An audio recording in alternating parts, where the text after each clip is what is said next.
And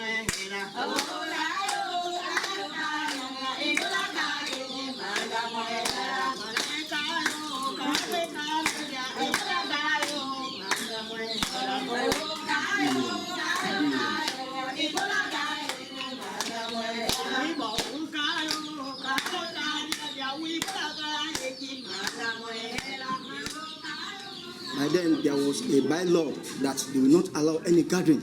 And during that time, there was a restriction of movement. So that lead us, we are not being taking any training.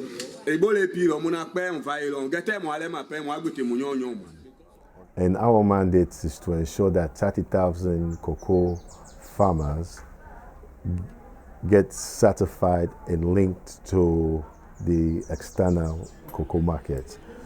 We started discussing the different roles that Jola will be able to play or add value to the type of services that we provide.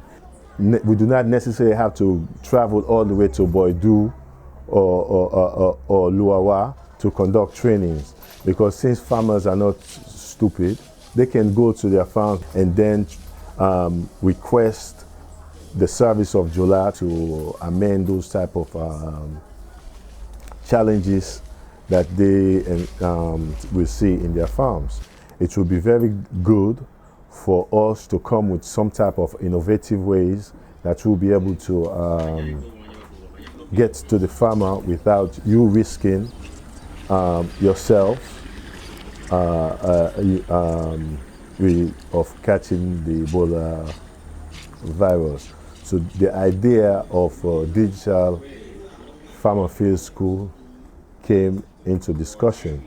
I was a little bit skeptical at first because new ideas and new technology in relationship with farmers, especially agriculture extension, is very much limited to a certain degree, especially taking cognizance of the fact that majority of the farmers that we work with up to a certain age level are illiterate. The first field visit was in Bunubu. It was well over 25 to 30 participants that came. I was basically amazed. At first, they were a little bit apprehensive when they received it. It was like, what is this, or what should I do with this? It was one of the youths. One of them said, so how can we put on this tablet? The other one says, it's just like a phone. So they explored further and they were able to discover the on button, and they press it and it came on. And for me, I think that was a defining moment, because I saw the amazement on their face, especially when they saw the home screen and they saw a character which, especially for the ladies, that they were able to identify with. This character being the Fatu character.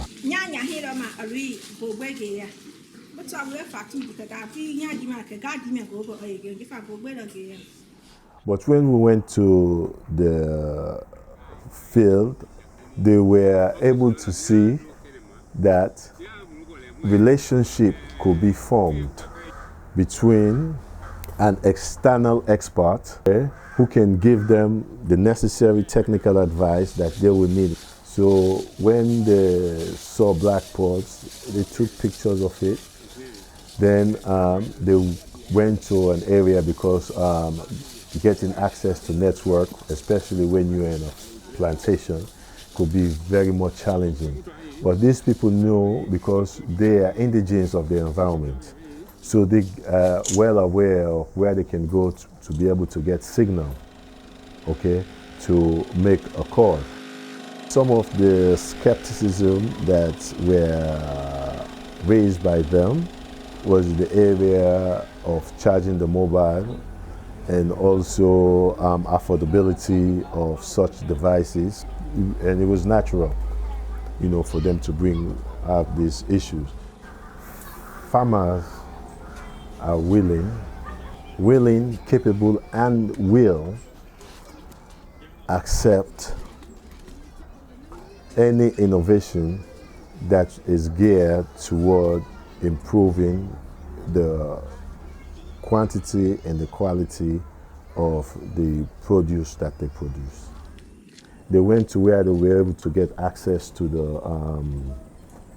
a network, and they made a call to the Jola back office, wherein they were in direct contact with Joyce and Musa.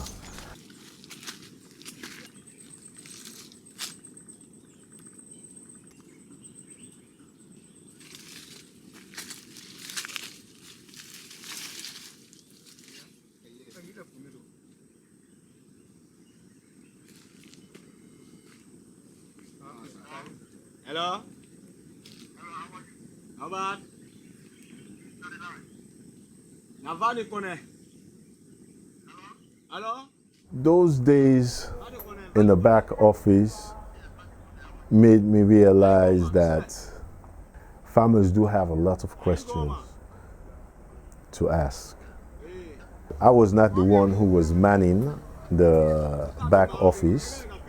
Musa and Joyce were the ones doing it. I was very, very much amazed and surprised to hear some of them coming from those farmers. They know what they want, and they know what good agricultural practices should be about. Our approach has always been direct contact with farmers. Go to the field, demonstration, show them how to do pruning, underbrushing, gap filling, nursery. The themes come to mind. I recall the Salematu character.